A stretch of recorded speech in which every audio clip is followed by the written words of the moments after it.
ഫൈസ് മീഡിയയുടെ പുതിയൊരു വീഡിയോയിലേക്ക് നിങ്ങൾക്കെല്ലാവർക്കും സ്വാഗതം. പ്രിയമുള്ളവരെ, നമ്മുടെ ചാനൽ ആദ്യമായി കാണുന്നവർ ചാനൽ സബ്സ്ക്രൈബ് ചെയ്യാൻ മറക്കരുത്. അതുപോലെ തന്നെ പുതിയതായി അപ്ലോഡ് ചെയ്യുന്ന വീഡിയോസിൻ്റെ നോട്ടിഫിക്കേഷൻ ലഭ്യമാകാൻ വേണ്ടി തൊട്ടടുത്തുള്ള ബെല്ലൈക്കൺ ഇനേബിൾ ചെയ്യുക. ഇന്ന് ഞാൻ നിങ്ങൾക്ക് പറഞ്ഞു തരുന്നത് എങ്ങനെയാണ് ഗൂഗിൾ ഫോം ഉപയോഗിക്കുക, എങ്ങനെയാണ് ഗൂഗിൾ ഫോം യൂസ് ചെയ്യുക എന്നതിനെ സംബന്ധിച്ചാണ്. പലതരം ക്വിസിലൂടെയും അതുപോലെ തന്നെ പല പ്രോഗ്രാമിൻ്റെയും രജിസ്ട്രേഷന് വേണ്ടി നമ്മൾ ഗൂഗിൾ ഫോം ഉപയോഗിച്ചിട്ടുണ്ട്. പക്ഷേ അതെങ്ങനെയാണ് ക്രിയേറ്റ് ചെയ്യുക എന്നുള്ളത് പലർക്കും അറിയില്ല. അത്തരം ആളുകൾക്ക് വേണ്ടിയാണ് ഇങ്ങനൊരു വീഡിയോ ഇന്ന് ഞാൻ ചെയ്യുന്നത്. അതുപോലെ തന്നെ ഓൺലൈൻ പഠനത്തിൻ്റെ ഈ ഒരു കാലഘട്ടത്തിൽ മദ്രസ ഉസ്താദ്മാർ അതുപോലെ തന്നെ സ്കൂൾ അധ്യാപകന്മാർക്കൊക്കെ ഉപയോഗിക്കാൻ വേണ്ടി പറ്റുന്ന വിദ്യാർത്ഥികളിൽ ക്വിസ് നടത്താനും അതുപോലെ തന്നെ പരീക്ഷകൾ നടത്താനും അതുപോലെ തന്നെ രജിസ്ട്രേഷൻ ഫോമൊക്കെ ക്രിയേറ്റ് ചെയ്യാനുമുള്ള ഓപ്ഷൻസ് ഗൂഗിൾ ഫോമിലൂടെ നമുക്ക് ഉണ്ടാക്കാൻ വേണ്ടി സാധിക്കും. അപ്പോൾ അതെങ്ങനെയാണ് ചെയ്യേണ്ടത് എന്ന് നമുക്ക് ഈ വീഡിയോയിലൂടെ മനസ്സിലാക്കാം. എല്ലാവരും വീഡിയോ സ്കിപ്പ് ചെയ്യാതെ അവസാനം വരെ വീഡിയോ കാണുക. അപ്പോൾ ഗൂഗിൾ ഫോം എങ്ങനെയാണ് ഉണ്ടാക്കേണ്ടത് എന്നതിനെക്കുറിച്ച് നമുക്ക് പഠിക്കാം. അതിനുവേണ്ടി ആദ്യം നമ്മൾ ചെയ്യേണ്ടത് ഗൂഗിൾ ഫോം എന്ന് ഗൂഗിളിൽ സെർച്ച് ചെയ്യുക. ഗൂഗിൾ ഫോംസ് എന്ന് സെർച്ച് ചെയ്ത് കഴിഞ്ഞാൽ താഴെ കാണുന്ന Google forms free online service എന്ന് കാണുന്ന ആ ഒരു സൈറ്റ് നമ്മൾ ഓപ്പൺ ചെയ്യുക.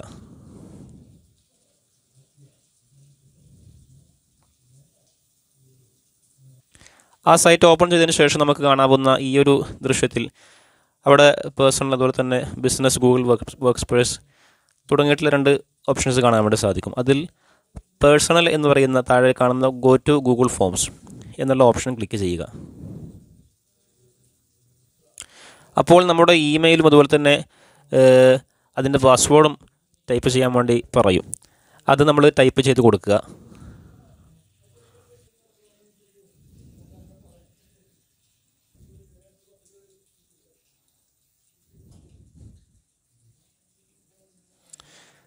അതിനുശേഷം നെക്സ്റ്റ്.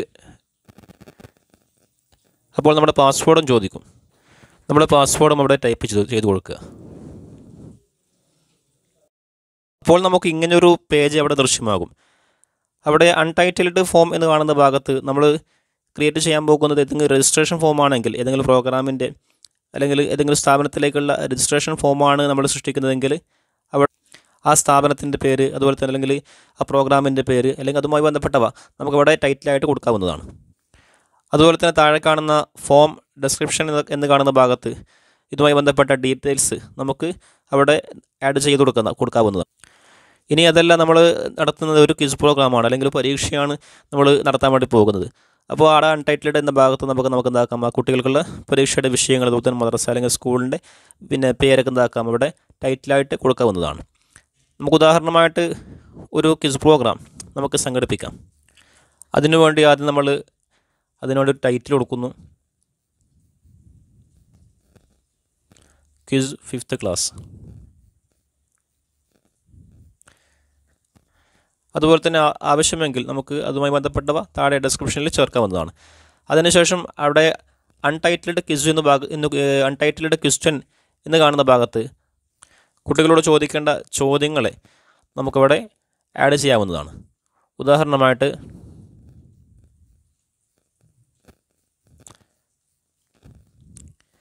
നിസ്കാരത്തിൻ്റെ ഫർളുകൾ എത്ര?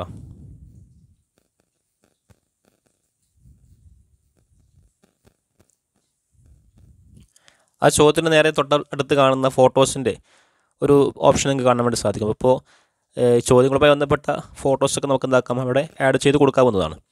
അപ്പോൾ താഴെ കാണുന്ന മൾട്ടിപ്പിൾ ചോയ്സ് അതുപോലെ തന്നെ അവിടെ ക്ലിക്ക് ചെയ്ത് കഴിഞ്ഞാൽ നമുക്ക് കാണാം ഒരുപാട് ഷോർട്ട് ആൻസർ അതുപോലെ തന്നെ പാരഗ്രാഫ്, ചെക്ക് ബോക്സ് തുടങ്ങി മറ്റുള്ള ഒരുപാട് ഓപ്ഷൻസ് കാണാൻ വേണ്ടി സാധിക്കും. ഇവയിൽ പലതും ഞാൻ മുമ്പ് അപ്ലോഡ് ചെയ്ത വീഡിയോസിലൊക്കെ പറഞ്ഞിട്ടുള്ള കാര്യമാണ്. എങ്കിലും ഇതിൽ ചെറുതായിട്ടൊന്ന് പറയാം. ഷോർട്ട് ആൻസർ എന്ന് പറഞ്ഞാൽ നമ്മൾ ചോദിക്കുന്ന ചോദ്യത്തിൻ്റെ ഉത്തരങ്ങൾ ചെറുതായിട്ടുള്ള ഉത്തരങ്ങളാണെങ്കിൽ ആ ഷോർട്ട് ആൻസർ എന്നുള്ള ഓപ്ഷൻ നമുക്ക് ക്ലിക്ക് ചെയ്യാം. അതുപോലെ തന്നെ പാരഗ്രാഫ് എന്ന് പറഞ്ഞാൽ കുറച്ച് ലോങ്ങായ വലിയ ആൻസറാണ് നമ്മൾ ചോദിക്കുന്ന ചോദ്യത്തിനുള്ള ഉത്തരമായിട്ട് വരുന്നതെങ്കിൽ പാരഗ്രാഫ് എന്നുള്ളത് സെലക്ട് ചെയ്യാം. അതുപോലെ തന്നെ മൾട്ടിപ്പിൾ ചോയ്സ്, നമ്മൾ ചോദിക്കുന്ന ചോദ്യത്തിന് ഓപ്ഷൻസ് കൊടുത്ത് അതിൽ നിന്ന് ഏതെങ്കിലും ഒന്ന് മാത്രം ക്ലിക്ക് ചെയ്യാൻ ഉതകുന്ന ഒരു രീതിയാണ് മൾട്ടിപ്പിൾ ചോയ്സ് എന്ന് പറയുന്നത്.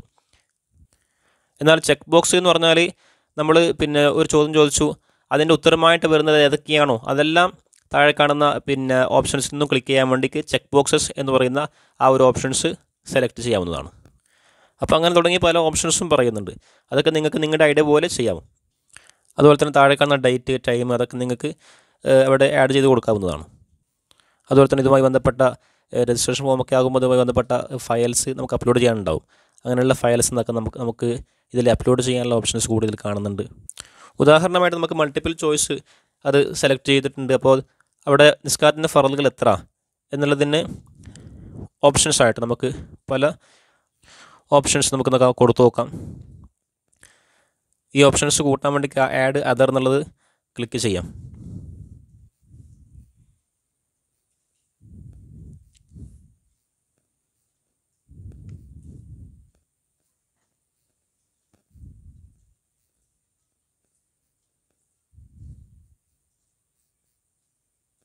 സോറി, നേരത്തെ പറഞ്ഞതിന് ചെറിയൊരു വ്യത്യാസം. ആഡ് അതർ എന്നുള്ളത് നമ്മൾ കൊടുക്കുന്ന ഓപ്ഷൻസിന് പുറത്ത് ഇതൊന്നും അല്ലാത്തത് എന്നുള്ള നിലക്ക് ഓപ്ഷൻസ് വരുന്നതിനാണ് ആഡ് അതർ എന്ന് പറയുന്നത്. ഓപ്ഷൻസ് കൊടുക്കാൻ നമുക്ക് ആഡ് ഓപ്ഷൻ എന്നുള്ളത് ക്ലിക്ക് ചെയ്യാവുന്നതാണ്. അങ്ങനെ ചോദ്യങ്ങളൊക്കെ ഞാൻ ഇപ്പോൾ ഉദാഹരണമായിട്ട് ഒരു ചോദ്യം മാത്രമേ കൊടുത്തിട്ടുള്ളൂ. നിങ്ങൾക്ക് നിങ്ങളുടെ ഇഷ്ടം പോലെ നിങ്ങളുടെ സൗകര്യത്തിനനുസരിച്ച് ചോദ്യങ്ങൾ കൂടുതലായിട്ട് ചോദിക്കാം. അതുപോലെ തന്നെ താഴെ കാണുന്ന റിക്വേർഡ് എന്ന് കാണുന്ന ആ ഒരു ഭാഗം, അതുകൊണ്ട് ഉദ്ദേശിക്കുന്നത് ഈ ഒരു ചോദ്യത്തിന് ഉത്തരം നൽകിയിട്ടേ നമുക്ക് അടുത്ത ചോദ്യത്തിലേക്ക് പ്രവേശിക്കാൻ വേണ്ടി സാധിക്കൂ എന്നുള്ള നിലക്കാണ് റിക്വേർഡ് എന്നതുകൊണ്ട് ഉദ്ദേശിക്കുന്നത്. അത് നിങ്ങൾക്ക് സൗകര്യം പോലെ ചെയ്യാവുന്നു. അതുപോലെ തന്നെ ഇനി നിങ്ങൾക്ക് ചോദ്യങ്ങൾ വേറെ ചോദിക്കാനാണെങ്കിൽ താഴെ കാണുന്ന പ്ലസ് ബട്ടൺ ക്ലിക്ക് ചെയ്യുക. അതുപോലെ തന്നെ ഈ ഫോമിൻ്റെ അല്ലെങ്കിൽ ക്വസ്റ്റ്യൻസിൻ്റെ തീം മാറ്റാനുള്ള ഓപ്ഷൻസൊക്കെ ഇവിടെ ഉണ്ട്. മേലെ കാണുന്ന ആ തീം മാറ്റുന്ന ഓപ്ഷൻസ് ക്ലിക്ക് ചെയ്ത് കഴിഞ്ഞാൽ നമുക്കിതിൻ്റെ കളർ മാറ്റാനും അതുപോലെ തന്നെ മറ്റുള്ള തീം കളർ, അതുപോലെ തന്നെ ബാക്ക്ഗ്രൗണ്ട് കളർ തുടങ്ങി അതിൻ്റെ ഫോണ്ട് സ്റ്റൈൽ മാറ്റാനും തുടങ്ങി ഒരുപാട് ഓപ്ഷൻസ് വേറെയും കാണാം. അപ്പോൾ ഇതൊക്കെ പൂർത്തിയായതിന് ശേഷം നിങ്ങൾക്ക് ഇത് അയച്ചു കൊടുക്കുക എന്ന് നമുക്ക് നോക്കാം. അതിനുവേണ്ടി മേലെ കാണുന്ന ആ സെൻഡ് ബട്ടൺ ക്ലിക്ക് ചെയ്യുക. അവിടെ ക്ലിക്ക് ചെയ്തതിന് ശേഷം സെൻഡ് വ്യാ എന്ന് കാണുന്ന തൊട്ടിപ്പുറത്തുള്ള മെസ്സേജിൻ്റെ തൊട്ടിപ്പുറത്തുള്ള ആ ഒരു ബട്ടൺ ക്ലിക്ക് ചെയ്യുക. അങ്ങനെ ക്ലിക്ക് ചെയ്ത് കഴിഞ്ഞാൽ നമുക്കിതിൻ്റെ നമ്മൾ തയ്യാറാക്കിയ ഈ ക്വിസിൻ്റെ അല്ലെങ്കിൽ ഫോമിൻ്റെ ലിങ്ക് നമുക്ക് ലഭിക്കുന്നതാണ്. ആ ലിങ്ക് കോപ്പി ചെയ്ത് നമുക്ക് നമ്മുടെ വാട്സപ്പ് പോലുള്ള മീഡിയകളിലേക്ക് നമുക്ക് ഇതിലേക്കാണോ ഷെയർ ചെയ്യേണ്ടത് ആ ക്ലാസ് ഗ്രൂപ്പിലേക്ക് നമുക്ക് എന്താക്കാം, ഇത് ഷെയർ ചെയ്യാവുന്നതാണ്. അതുപോലെ തന്നെ ഈ ഷോർട്ട് ആൻഡ് URL എന്നുള്ളത് ക്ലിക്ക് ചെയ്ത് കഴിഞ്ഞാൽ നമ്മൾ തയ്യാറാക്കിയ ഈ ഒരു ഫോമിൻ്റെ ലിങ്ക് കുറച്ചും കൂടി ചെറുതായിട്ട് നമുക്ക് ലഭിക്കുന്നതാണ്. അത് കോപ്പി ചെയ്യുക. കോപ്പി ചെയ്തതിന് ശേഷം നമുക്ക് നമ്മുടെ വാട്സപ്പ് ഗ്രൂപ്പുകളിലേക്ക് നമുക്കത് അയക്കാവുന്നതാണ്. ഉദാഹരണത്തിന് നമുക്കിതൊന്ന് സബ്മിറ്റ് ചെയ്ത് നോക്കാം.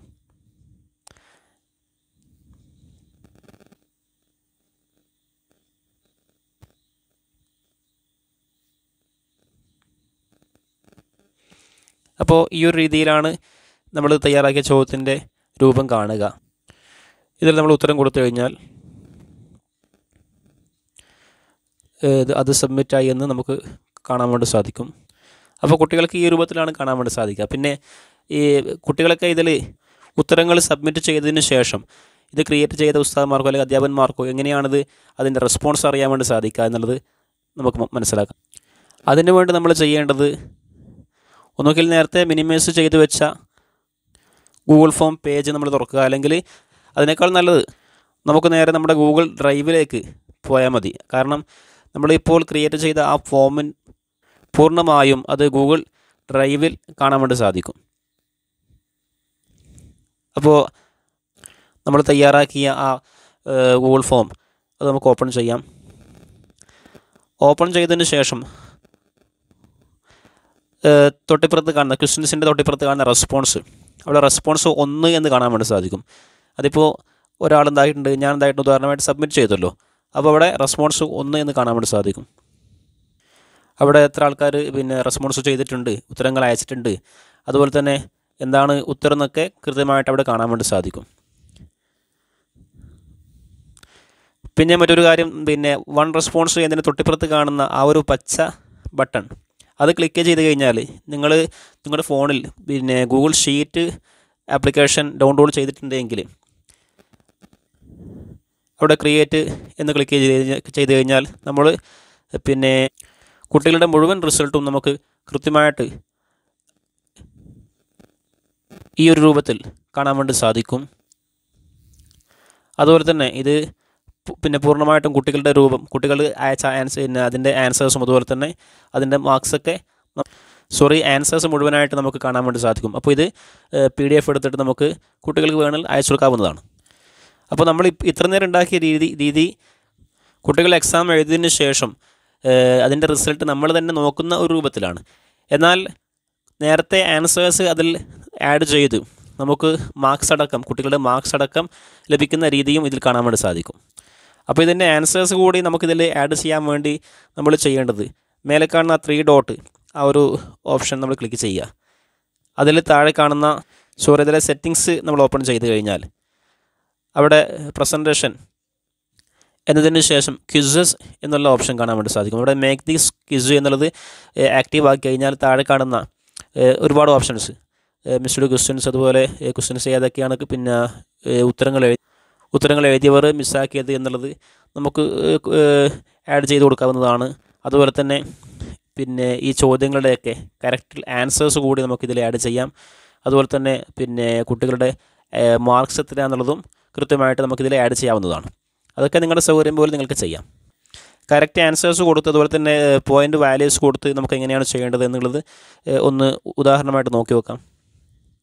സേവ് ബട്ടൺ അടിച്ചതിന് ശേഷം നമ്മൾ നേരത്തെ ചോദിച്ച ചോദ്യത്തിൻ്റെ ആ ഒരു ഭാഗത്തേക്ക് പോയി കഴിഞ്ഞാൽ നേരത്തെ കണ്ട ഓപ്ഷൻസിനേക്കാളും കൂടുതലായിട്ട് ഒരു ടിക്കിൻ്റെ അടയാളത്തിൽ, ശരിയുടെ അടയാളത്തിൽ ഒരു ഓപ്ഷൻ കാണാൻ വേണ്ടി സാധിക്കും. അതവിടെ ക്ലിക്ക് ചെയ്യുക. അപ്പോൾ നമുക്ക് ഈ ഒരു ചോദ്യത്തിൻ്റെ മാർക്സ് പോയിൻറ്റ്സ് എന്നുള്ള ഭാഗത്ത് നമുക്ക് ആഡ് ചെയ്ത് കൊടുക്കാവുന്നതാണ്. എത്ര പോയിൻറ്റ്സ് എന്നുള്ളത് കൃത്യമായിട്ട് അവിടെ നമുക്ക് ആഡ് ചെയ്ത് കൊടുക്കാവുന്നതാണ്. അതുപോലെ തന്നെ അതിന് കൃത്യമായിട്ടുള്ള ആൻസർ ഏതാണെന്നുള്ളത് നമുക്കവിടെ ക്ലിക്ക് ചെയ്ത് കൊടുക്കാം. അങ്ങനെ അത് ഡൺ എന്നുള്ള താഴെ കാണുന്ന ഡൺ എന്നുള്ള ഭാഗത്ത് ക്ലിക്ക് ചെയ്ത് കഴിഞ്ഞാൽ കുട്ടികളുടെ കൃത്യമായിട്ടുള്ള മാർക്സ് കൂടി നമുക്ക് ഇതിൻ്റെ കൂടെ നമുക്ക് ലഭിക്കുന്നതാണ്. ഇതിൽ കറക്റ്റ് ആൻസർ ഏതാണെന്നുള്ളത് കൃത്യമായിട്ട് നമുക്ക് കാണാൻ വേണ്ടി സാധിക്കുള്ളൂ. അത് പ്രത്യേകം മനസ്സിലാക്കും. അപ്പോൾ എന്തുകൊണ്ടും നമുക്ക് വളരെ ഉപകാരപ്പെടുന്ന ഒരു ക്രിയേഷനാണ് ഗൂഗിൾ ഫോം എന്നുള്ളത്. അപ്പോൾ നമുക്ക് വളരെ ഉപകാരപ്പെടുന്ന ഒരു കാര്യം കൂടിയാണ്. അതുകൊണ്ട് തന്നെ ഇൻഷാ അല്ലാഹ് നിങ്ങൾക്ക് നിങ്ങളുടെ അധ്യാപന മേഖലയിൽ ഇങ്ങനെയുള്ള മീഡിയകൾ കൂടി ഉപയോഗപ്പെടുത്തുക. ക്ലാസ്സുകളിൽ ക്വിസ് നടത്താൻ വേണ്ടി, അതുപോലെ തന്നെ പിന്നെ മറ്റുള്ള രജിസ്ട്രേഷൻ ഫോംസ് തുടങ്ങി പല രൂപത്തിലും നമുക്ക് ഈ ഗൂഗിൾ ഫോം ഉപകാരപ്പെടുത്താൻ വേണ്ടി സാധിക്കും. അപ്പോൾ എന്തുകൊണ്ടും ഈ ഒരു വീഡിയോ നിങ്ങൾക്ക് വളരെ പ്രയോജനപ്പെടും എന്ന് മനസ്സിലാക്കുന്നു. വീഡിയോ ഇഷ്ടപ്പെട്ടെങ്കിൽ നിങ്ങളുടെ സുഹൃത്തുക്കളിലേക്കും പരമാവധി ഈ വീഡിയോ ഷെയർ ചെയ്യുക. അതുപോലെ തന്നെ നിങ്ങളുടെ സംശയങ്ങളൊക്കെ കമൻ്റ് എന്ന രൂപത്തിൽ നിങ്ങൾ ഈ വീഡിയോയുടെ താഴെ കമൻ്റായിട്ട് നൽകുക. അതുപോലെ തന്നെ നമ്മുടെ ചാനൽ സബ്സ്ക്രൈബ് ചെയ്യാത്ത ആളുകൾ സബ്സ്ക്രൈബ് ചെയ്യുക. മറ്റൊരു വീഡിയോയുമായിട്ട് നമുക്ക് വീണ്ടും കാണാം. അതുവരേക്കും അസ്സലാമു അലൈക്കും വറഹ്മത്തുള്ളാഹി.